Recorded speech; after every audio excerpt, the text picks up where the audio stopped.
want you to feel, I want you to feel something crazy, crazy, amazing. Hey everyone, welcome to the Crazy Amazing Humans podcast, coming to you from our studio in Los Angeles, California. This is the place where we celebrate ordinary people doing extraordinary things to make the world a better place.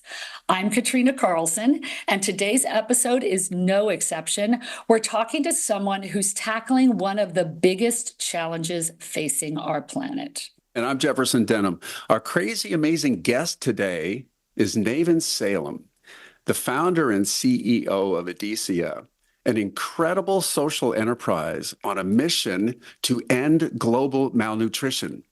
Edesia creates life-saving foods that treat and prevent malnutrition in children around the world, changing lives in the process. That's so true, Jefferson. And Navyn is here with us now. She is a true change maker, innovator, and visionary. And we cannot wait for you to hear her story and learn about the powerful impact Edesia is having on communities worldwide. Navyn Salem, welcome to the Crazy Amazing Humans podcast. Thank you for having me.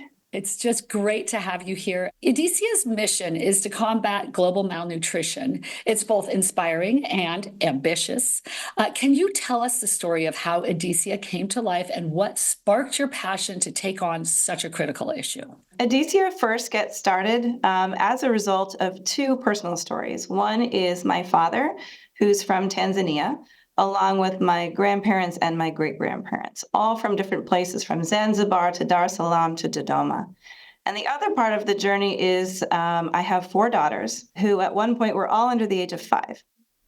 And when I went to Tanzania with my father, for a different reason one time, was to really look at what was missing. What were some of the gaps in Tanzania where there was maybe an opportunity to do something? And while I had a corporate job once upon a time and now was a mother of 4, my priorities and looking forward as to what I wanted to do next really changed. And so it was that trip through Tanzania and Rwanda at the time that really taught me for the first time this problem of malnutrition. And what was happening is a little over 8,000 children a day are dying from severe acute malnutrition. Now, this is something that is 100% preventable. We know exactly how to solve the problem. There's no research that needs to be done. And what really resonated with me is I was meeting 1-year-olds and 2-year-olds that weighed the same as my newborn. So to hold a child who weighs that much differently than mine did at that particular moment at home, that's something that you can't unsee or unfeel and block. And that started to keep me up at night. And so I started to look around for what are the solutions out there that exist for solving malnutrition. And that's when I came across this food with a very funny name called Plumpy'Nut. That's peanuts mixed with milk powder, vegetable oil, vitamins and minerals, and sugar, and can rehabilitate a child in just 8 weeks. And so I said, this is what we need more of around the world, and how will I figure out how to contribute in that way? Wow. 8,000 children a day? Yes. That's a stunning number. So when you first set out to create Edesia, what were some of the first steps that you took? What were some of the initial challenges that you faced along the way as you brought your vision to life? Yeah, so looking for partnership is the first thing, because I have a degree that is not in manufacturing or nonprofit or any of the things that I wanted to do. So I needed to look for partners first to figure out how to accomplish this. And I had seen Plumpy'Nut on 60 Minutes. Anderson Cooper was doing a story on it in Niger.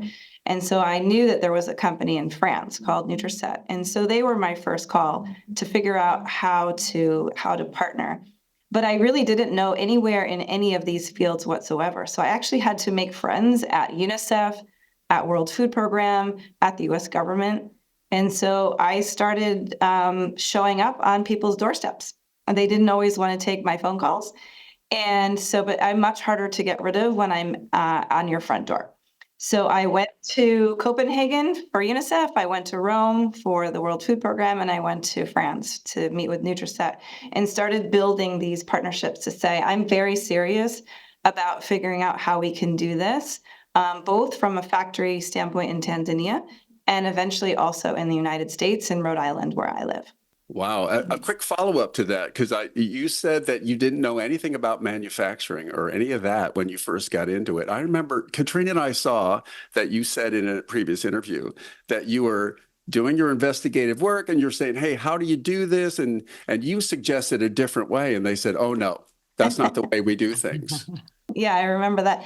So when I had come back from that first trip to Tanzania, I said, I have this idea of using business to solve a global health problem. I had been through Tanzania with traditional nonprofits. Like, nope. You raise money and then you give something or you do something, and that's how it works. And I was like, no. This is a business, and there's partners, and there's our beneficiaries, and we have a mission and all this. And even the IRS was like, hard no.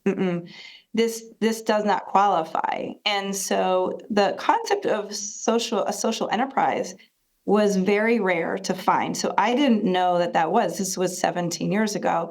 I didn't know what this label was, that in the model that I was trying to build was going to someday become something that they actually teach in school now.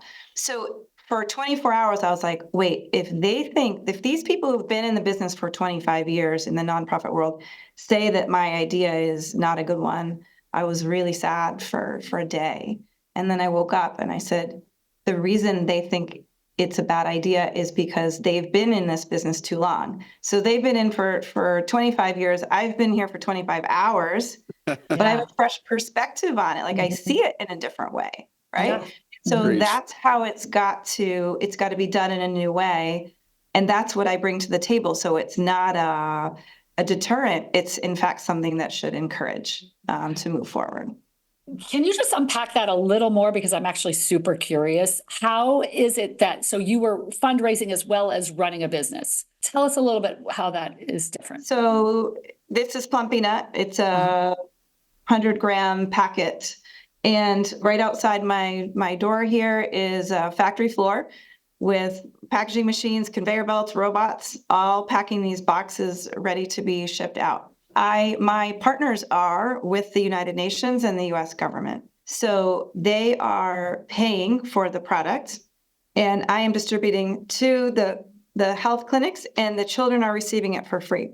The interesting part is, so I'm not raising money for every packet that comes out of here. We're mission driven. So we only exist to do good. We're not here to make money, but the financial model is sustainable. So I can do the large scale with the UN, and then I can also do the smaller scale. So for example, a doctor that we work with in Sudan who runs a single hospital, right? And so I pair donors with doctors or small NGOs who are doing amazing things in really difficult situations, and then ensure that they are getting a container of Plumpy'Nut on an annual basis or however they need. So this model allows me to do the very small, but also the very large at the same time. And it makes the whole thing financially sustainable so that we are reaching, we have the ability to reach 5 million children with treatments, not for one day, but for the full either 8 weeks or 6 months, depending on which regimen they're on. Those full treatments are going out for 5 million children a year. And that's what allows that scale, is kind of that hybrid business model is a very important component. Okay, that makes so much sense. Good on you for going up against it and just saying, I'm going to do this regardless, because it is true. And we know so many people, because what we highlight on this podcast is a lot of people with foundations. And we are constantly hearing about, hey, we're trying to make more money. We didn't reach our numbers this year. And when you have something else that's going on that keeps you going, that is giving you some kind of, footing, some support, then you can keep going, making it sustainable. That makes so much sense. Okay, so Navyn, Plumpy'Nut, can you just let us know a little bit about how it is designed to treat severe acute malnutrition in children, and why you design it the way you do? Yeah. So the first thing that we do is we can measure the different stages of malnutrition from this little tape here. And so you'll see it's an armband with different colors on it. And so green meaning good, yellow meaning moderate, and red meaning severe, so in a bad state. So we measure the middle part of the arm. And basically this, if you're severely malnourished and you're under the age of 5, this works. This is the size of a quarter, is the size of the upper arm. So that is severe acute malnutrition and what it looks like. So if you've been diagnosed with that, first of all, that's quite a shocking size of an arm. The interesting thing is 8 weeks later, it almost like doubles in size. Wow. And that's really cool to see this on YouTube, everyone. You can see this armband. It almost looks like a wristband that you would get at a party or something when, you have to have a wristband on that says you're 21 and over or you're not. It's plastic. So then the products that we have are designed in those same colors. So you have a whole range from moderate to severe to prevention. So if you have severe acute malnutrition, this is like a food by prescription. So the wonderful thing about it is children can be treated at home. This is very important if a family has obviously work and jobs to deal with or other children, and the clinic might not be very close by. So they can come in and get weighed and measured. They're plotted on a chart just like our children would be, and given a certain amount of product for about 2 weeks. They can go home and feed their children in their own homes and then come back every 2 weeks to get weighed and measured. And this is to make sure that the children are progressing in the way that they should, keeping an eye on things like complications. If you have malnutrition plus HIV or pneumonia or something, you need to stay in the hospital. But anyone who's just dealing with malnutrition, then they're able to be treated at home. And that's a really important part of this, the way that this works, in creating an easy way for mothers to deal with this problem. Okay, that's cool. So Jefferson and I also heard that they don't require refrigeration or water to prepare it, right? Yes. Also necessary. You don't have clean water in many areas. We're talking, quite rural areas here, and where children are hard to reach. And so all of those qualities allow it to be easier to reach that last mile. And that's really cool. You said prescription because you showed us, and again, the people listening might not see this. You had 4 different stages, right? 4 different kinds that you would then go different colors. They're different color coordinates based on where they are in the continuum of malnutrition. That's right. Okay. Wow. I love, Katrina and I are fascinated by this because like you just said, parents can then do this at home. Clinics are many miles away. And what an amazing solution. So your impact, we know, and our audience is now learning, that Edesia has impacted millions of lives. So can you share some statistics that might, for lack of a better way to put it, that might shock us or tell us the depth of the problem, and then maybe even highlight some stories that you personally have experienced, the emotional impact stories that you've seen with your own eyes? Yeah, because sometimes statistics are a little bit meaningless, right? It's, so we're measuring every box that goes out equates to this many children reached, et cetera. And so we recently surpassed the 25 million children mark, which is, of course, we pause and celebrate that. And at the same time, it's hard to really put that into context of. Can I pause you as you're pausing and reflecting? You said 25 million lives have been impacted by what you do. It's incredible. Wow. Yeah. That's just, right, it's honestly hard to imagine, right? That's a big number. So keep going. It is a big number, but I'm a tough critic as well. So I can also share why I'm not pleased with that number. But to your first question, which is, a personal story, I think when you enter a clinic, it is completely quiet. And the reason it's quiet, and there's children everywhere, and it's busy, and there's lots going on. It's completely silent because these children do not have the energy to cry. And so that silence is remarkable. When the Plumpy'Nut is being distributed, it goes immediately within minutes. You start to see these children perking up and becoming more interactive with their parents and starting to make sounds as they all should. And I've seen when one child comes in for the first time in that silent mode. And then I've seen at the same time a mother who's come in with her child who's on her last pickup of the product. And this child is running around, interacting, crying, being difficult as 2-year-olds should.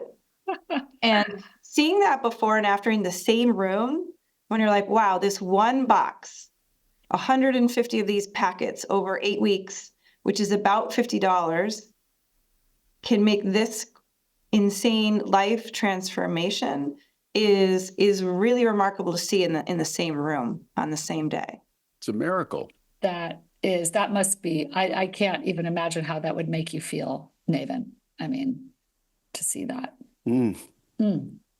On both ends, honestly, Yep. right? Oh my goodness. So we can pat ourselves on the back for a minute, and then we can look and say, why haven't we made more progress? I mentioned I've been doing this for a very long time. Why have we not made more of an impact? And are we doing our jobs as well as they could be done? And the way I'm thinking right now is absolutely not. And that's the reason that I am hesitating to celebrate 25 million children, because I ask myself, could we have done better? And can we do better in the future? And so picture it this way. I am a mother. I have a 2-year-old. I walk into a doctor's office and my daughter has a cold. She has a fever. She's 100 degrees. She's wheezing, etc. And the doctor says to me, she's just not really sick enough. We're not even going to see her. And in fact, if I check my complex protocols and WHO guidelines, it says that I can really only treat her when she's severely malnourished. And what that means is when she's in a state of multiple organ failure, when she is experiencing brain loss of vision, her skin will start to peel, she'll lose her appetite, become exhausted, and eventually she won't be able to move. This will also lead to irreversible physical and cognitive loss. Now, imagine if someone told you that.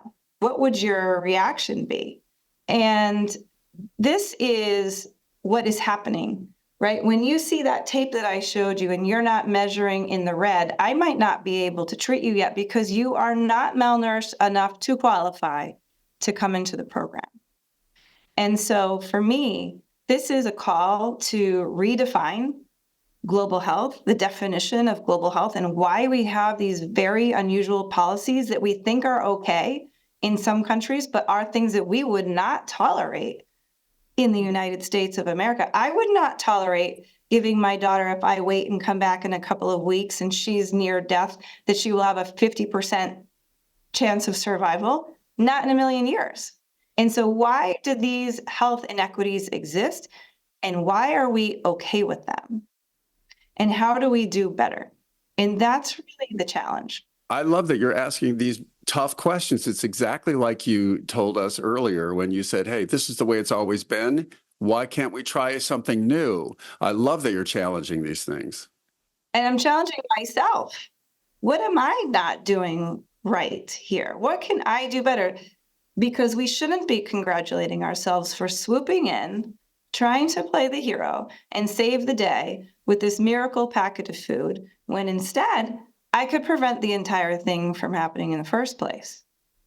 Not quite as sexy. I might not be able to prove that I saved a life, but I've made sure that these children do never end up in the hospital in the first place. Just curious, if you're thinking that way, is it the same protocol? Is it the same with the Plumpy'Nut protocol? Do you have other ideas for that? Or what does that look like? I make a little packet that's intended for prevention. It's been proven to reduce mortality by 27% and all these wonderful statistics. But we also just know that preventing malnutrition is better than waiting until a child is weeks away from dying. And the other thing about prevention is these vitamins and minerals that are in these products are here to build brains. Why do we need to do that? Because that is for life. Now, I can't predict I can't help if you're going to be hungry next month I can't control that. I don't know what wars are coming. I don't know what climate change storms are coming, but I can control that you get the micronutrients that you need at the exact time that you need them, 6 months to 12 months, ideally, 6 to 24 months at least. In that window of opportunity, we can build the cognitive development areas that are critical to those children being able to learn in school. Everything that comes later in life is tied to that important step. And so that I can say, check the box. We have made sure that that brain is built and is going to be a tool here ready for the future. And there is so much value in that. I have seen children who are looking up at a chalkboard in a classroom. I can see which ones are not comprehending, and I can see the ones that are learning. And nothing breaks my heart more than seeing a 7-year-old, of which it is years too late to intervene, but that child has to live the rest of their lives at an unfair advantage to those who were able to get access to the nutrition that they needed at that young age. I mean, it's unbelievable that it happens. We all know it happens. You're there really pushing to make change. I mean, that's crazy amazing if I've ever heard anything. Thank you for being smart and for going after these kinds. And I can imagine there are other aspects of your work that are not without its challenges as well. I mean, you must run up against a lot of hurdles with Edesia. Maybe in scaling its impact or reaching more people. But tell us a little bit about that too, just your day-to-day there at Edesia. I mean, every day is full of challenges for sure. We had a port strike last week. Okay, that's a problem as an export business that fully relies on being able to get food out to crisis areas like Afghanistan and Venezuela and Chad and Gaza. And so having the ports closed down. So it's every week, every day is a completely new set of challenges that we did not have the week before. So this makes my job very exciting because I get to learn all the time about things that I don't know how to solve. But I think I actually find that strangely fun. And trying to learn, okay, how do we solve this problem? So I was like, oh, I see that there's a military exemption. Well, now I know exemptions exist. How do I get humanitarian cargo on the exemption list? And then you go down the rabbit hole and try to figure it out. And that's what we do with everything that we see is there are some things we can't control and there are some things that we can control.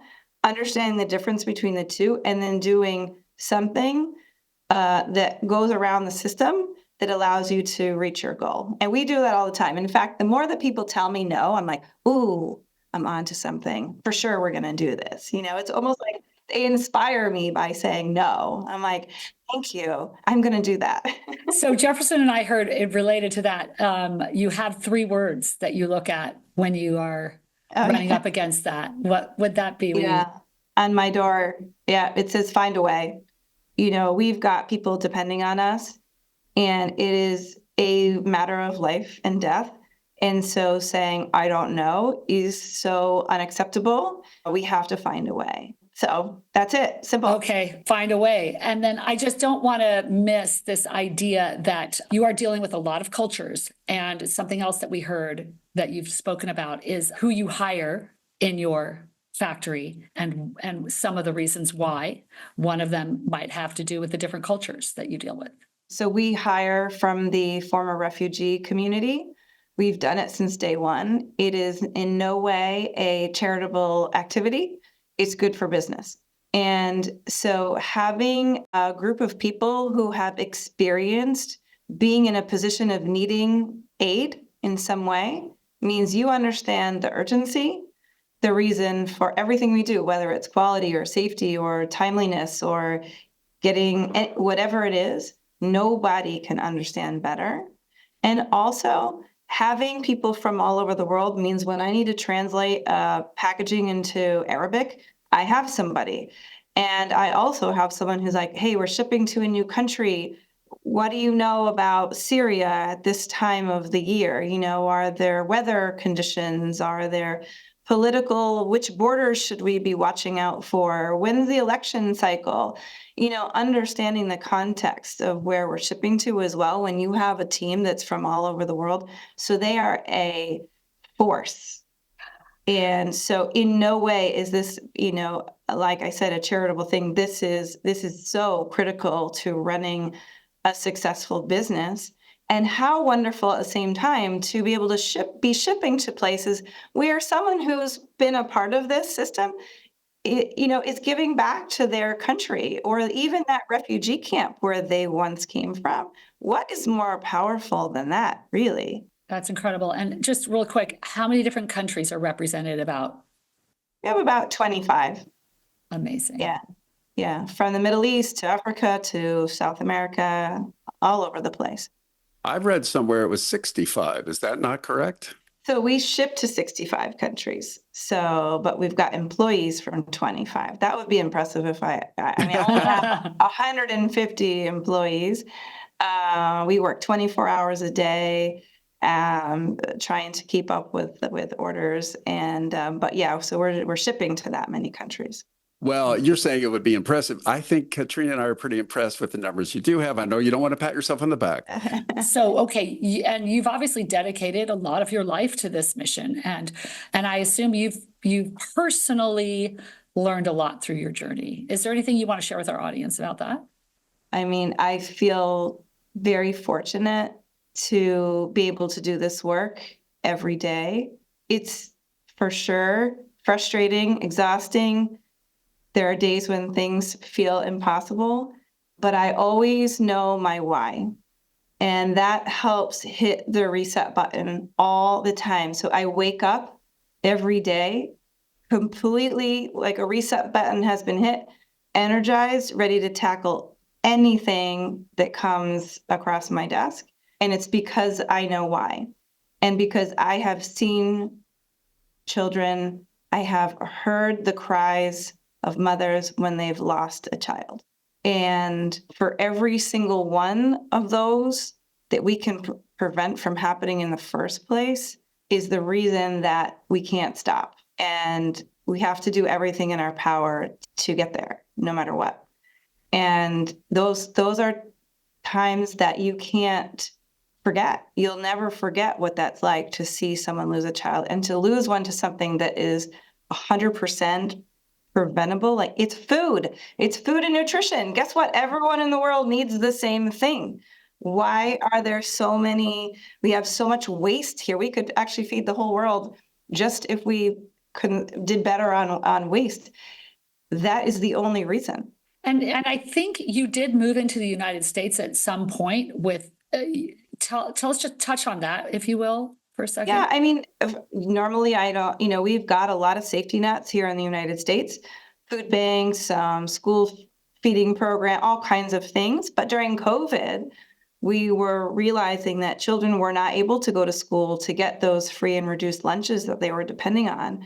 And we knew we could make protein in small packages. And so we invented, this is not very innovative in terms of the product, it's peanut butter. But we had never made peanut butter before. We only make very strange versions of peanut butter. So I was like, let's make regular peanut butter. We designed packaging in a week. We figured out how to tweak the equipment in a week. And we called the inspector from Maine, who was working for the USDA, to come and approve us. And we applied through the Department of Agriculture. And we got a 3 million packet order right off the bat to be able to be distributed through food banks and school lunch programs in 18 states here. And, so it's like, we love to be innovative. We love to see where there's a problem, and then we love to figure out how to solve it. We might have even had a whole mask operation going on in the warehouse during COVID too. So it's just like in our DNA to solve problems, although we do try to stay focused whenever possible on our core mission. But every now and then when a crisis happens right around us, we can't help but, step in there as well. I love this because you're talking about things that are happening in our own backyard. I think the myth is the United States is immune to these kind of problems, and the fact that you're acknowledging it and you're finding a way to deal with Yeah. it here. There's one thing that Katrina and I really loved, because you had alluded to this earlier, asking and being persuasive, but consistent and persistent. I think that you said in another interview that a no, I think you said something like this already, is not no, but you also added an interesting little thing. You said maybe it's me that's not asking the question right. Yeah, I can. Yeah. Can you Yeah. elaborate a little bit on that? Yeah. So if I get a no, I need to change one of two things. I need to ask a different person, or I need to change my message, right? I didn't get it across clearly.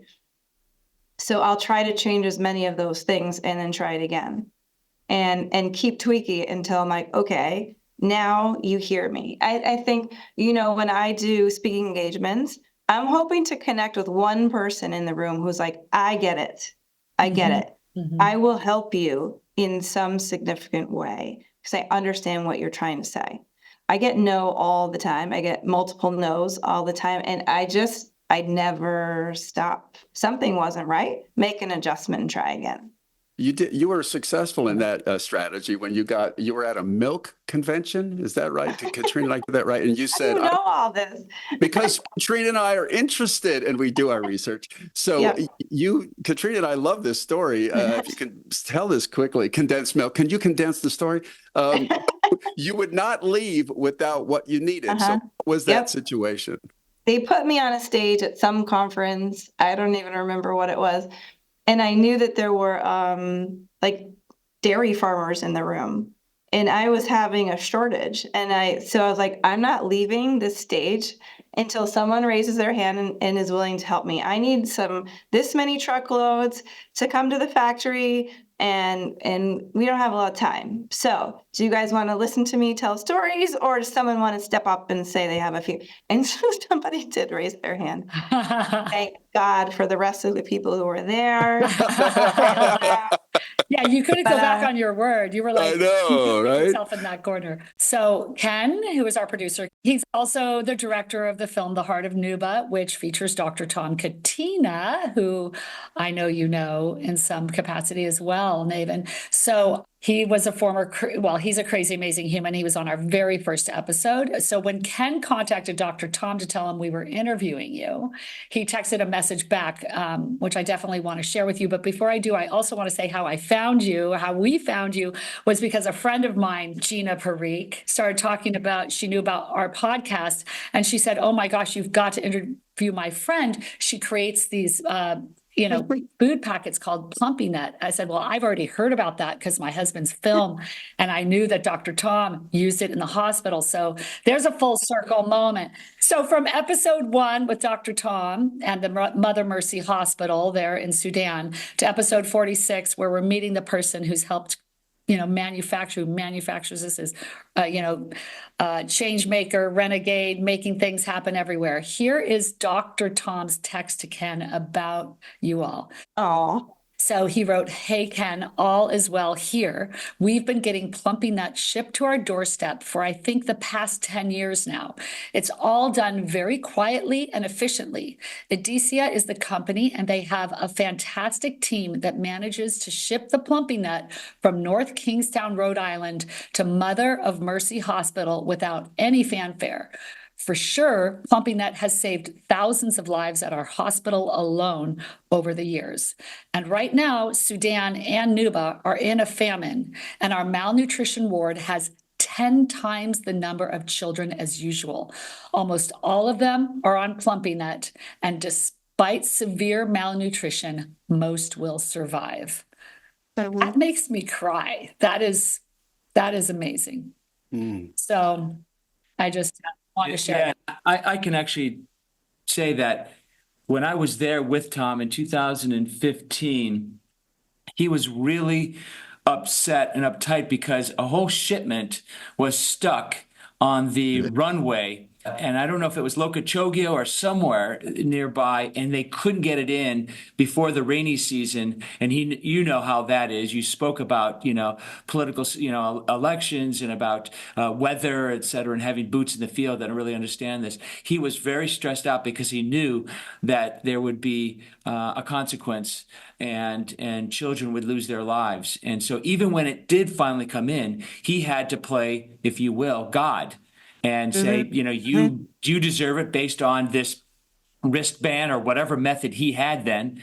And it was so sobering to be there with him, to see a doctor knowing full well that we can affect this.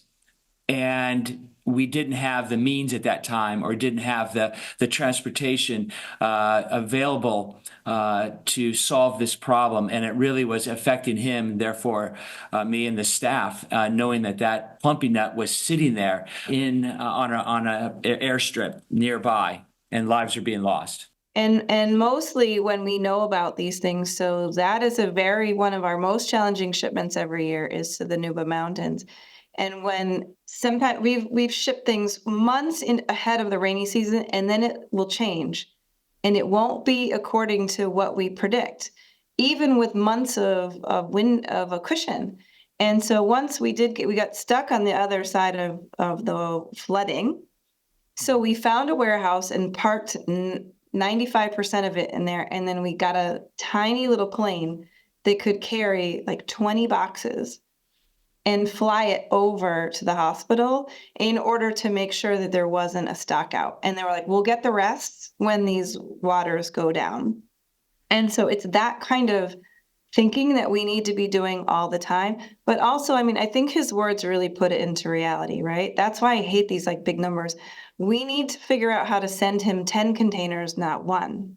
Mm-hmm. So if the listeners want to contribute to that particularly, write me a note there's a little note section in the donate area, and we can put it towards Dr. Tom's hospital in Sudan, because they're in an incredible time of crisis right now, and we need to up our efforts there to support the people of Sudan.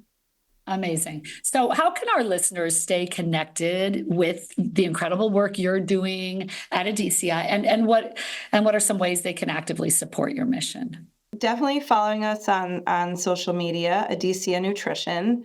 And so we're trying to keep people updated there, but like LinkedIn, Instagram, etc. We have job openings a lot of the time, so look around. I know Rhode Island is the center of everybody's universe, of course, but it's a cute little state. You can come move here and join us here at the factory.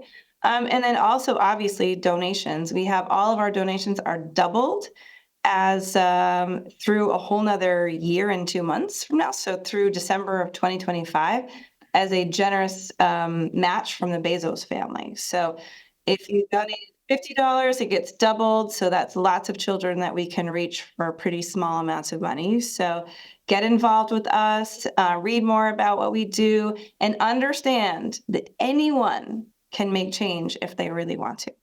Yes, thank you for that. Anyone can make change if they want to. And so, Navyn, your journey from starting Edesia at home to now saving the lives of millions of children worldwide is, I think, easy to say, is nothing short of extraordinary. Your story is a powerful reminder for all of us that we have a role to play in creating a healthier, more equitable world. So, Navyn Salem, you are crazy amazing. Thank you for what you do. We love you. Today's episode of the Crazy Amazing Humans podcast is brought to you via Apple, Google, Spotify, or wherever you get your podcasts. All episodes are free, so make sure and subscribe today. Wow. Okay, that's a story, and that's our show. A huge thank you to Navyn Salem for sharing her inspiring journey with Edesia and the fight to end world hunger. If today's episode moved you, or you think it could inspire someone else, be a crazy, amazing human and spread the word. And don't forget to subscribe to the Crazy Amazing Humans podcast wherever you listen to your podcasts. You can also watch us on our Crazy Amazing Humans YouTube channel. Leave us a comment, hit that like button, and share your thoughts. We love hearing from you. We sure do. And of course, the biggest thank you goes to you, our incredible, crazy, amazing humans community. Your support means the world to us. So thank you. And remember that every small act of ordinary kindness can spark extraordinary change, one person at a time. All right, so here's the challenge for the week. Find just one way to extend kindness or love in the world around you. Even the smallest act can ripple out in powerful ways. I'm Jefferson Denham. And I'm Katrina Carlson. Stay healthy, stay connected, and keep being the crazy, amazing humans that you are. We'll see you next time right here on the Crazy Amazing Humans podcast. I want you to feel, I want you to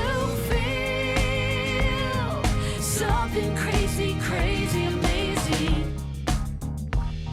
If you have any questions or comments about today's episode, please make sure to write us at crazyamazinghumans@gmail.com.